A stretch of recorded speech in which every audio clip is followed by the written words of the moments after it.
5 দিন বন্ধ থাকার পর সীমিত আকারে চালু হলো ব্রডব্যান্ড ইন্টারনেট।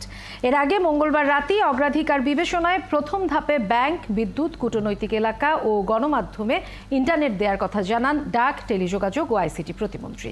বিটিআরসিতে সংবাদ সম্মেলনে তিনি জানান, সামাজিক যোগাযোগ মাধ্যম চালু হবে কিনা এখনও সেই বিষয়ে সিদ্ধান্ত আসেনি। আরও জানাচ্ছেন রাকিব হাসান।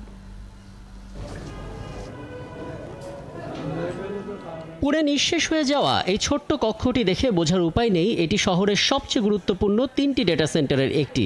গেল বৃহস্পতিবার দুর্বৃত্তের আগুনে পুড়ে যায় দেশের 4টি ডেটা সেন্টার, 40টির বেশি সার্ভার। বিকল করে দেওয়া হয় ঢাকা চট্টগ্রাম বিটিসিএল সংযোগ। ফলে গোটা দেশ বিচ্ছিন্ন হয়ে যায় ব্রডব্যান্ড ইন্টারনেট সেবা থেকে।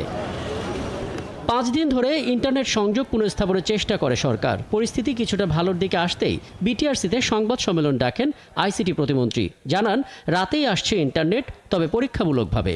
আমরা দিচ্ছি ধরেন ব্যাংক পাড়া, আমাদের কূটনৈতিক পাড়া, আমাদের বাণিজ্যিক এলাকা এবং মিডিয়া এলাকা, অর্থাৎ যেই এলাকাতে বেশি প্রয়োজন। তারপরে আমরা প্রাধান্য দিচ্ছি প্রযুক্তি শিল্প, রপ্তানিমুখী শিল্প অর্থাৎ পোশাক শিল্প এবং পাশাপাশি আমাদের আউটসোর্সিং যে সেন্টারগুলো আছে।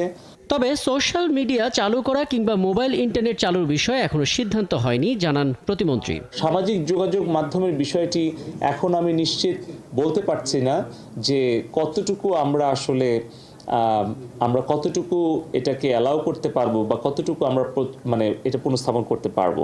আমার মনে হয় এই পর্যায়ে আমরা ইন্টারনেটটাকে আগে রিস্টোর করি, তারপরের ধাপে আগামীকালকে বলি পরবর্তী অবস্থানটা। ইন্টারনেট সেবাদাতারা বলছেন তারা সেবা দিতে প্রস্তুত। 70 থেকে 80 ভাগের মতো আমরা প্রস্তুতি সম্পন্ন করেছি।